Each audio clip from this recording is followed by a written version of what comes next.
स्यान्डविचको craving भएको छ भनेदेखि राधे राधेको स्यान्डविच ओक्लकमा गएर स्यान्डविच खान सकिन्छ। यहाँ स्यान्डविच डिफ्रेन्ट किसिमका स्यान्डविचहरू साथसाथै अरू खानेकुराहरू पनि पाइन्छ। हामीहरू आज यहाँ गएर सर्टेन स्यान्डविच र कफीको चाहिँ हामी टेस्ट गरेका छौँ र यसको रिभ्यू र यहाँको के छ एम्बियन्सहरूको बारेमा तपाईँहरूलाई जानकारी दिँदैछौँ।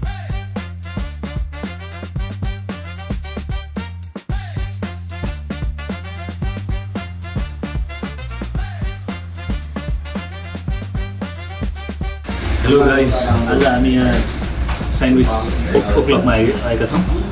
हामीले यहाँ अर्डर पनि गरिसकेका छौँ।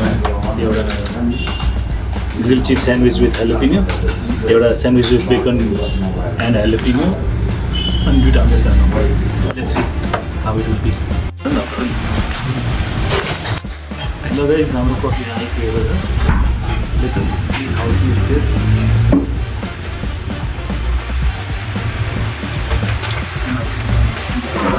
हेलो गाइस, हाम्रो स्यान्डविच आइसकेको छ। यो ग्रिल चिज स्यान्डविच, यो sandwich with bacon. Let's try it and see how it is. म चाहिँ बेकन खाँदैछु।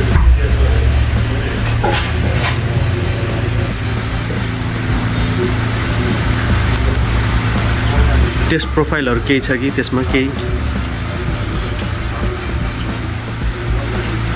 बेकन चाहिँ पोर्कको फ्लेभर आएन। आई मिन पोर्कै हो। पोर्कै हो नि।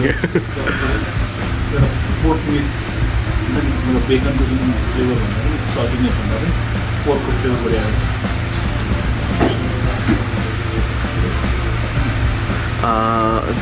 1 to 10 मा कति जति चाहिँ होला यसको रेटिङ गर्दाखेरि? As a sandwich, I would say 6.5. 6.5. Bacon चाहिँ साह्रै ठिक हो। Bacon sandwich 5. ओके, एभरेजमा गयो हाम्रो यहाँ चाहिँ आज। Sandwich चाहिँ फ्लेभर सस। अनि साइड डिसहरू केही छ कि त्यसमा? साइड डिसमा फ्राइज छ। फ्राइज छ।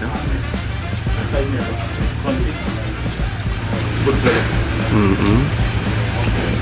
ओभरअल फ्लेभर त राम्रो छ।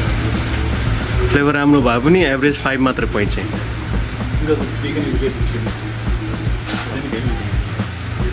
अब नेक्स्ट टाइम हाम्रो अर्को ठाउँमा पनि ट्राई गर्छौँ र अर्को पनि रिभ्यू दिन्छौँ। ल कन्टिन्यू गरौँ न त है। म चाहिँ यहाँ खाइसकेको छु। It was good in a way. Sauce चाहिँ मिठो लाग्यो।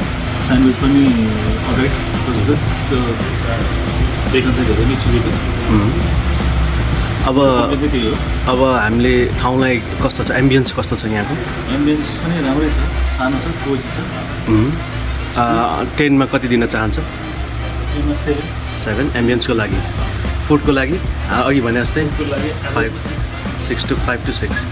त्यसपछि आएर सर्भिसहरू के छ, कसो छ? 7 भनेपछि एभरेजमा हाम्रो 6.5 आयो। अब हामी अर्को ठाउँमा पनि जान्छौँ र रिभ्यू दिन्छौँ। Thank you.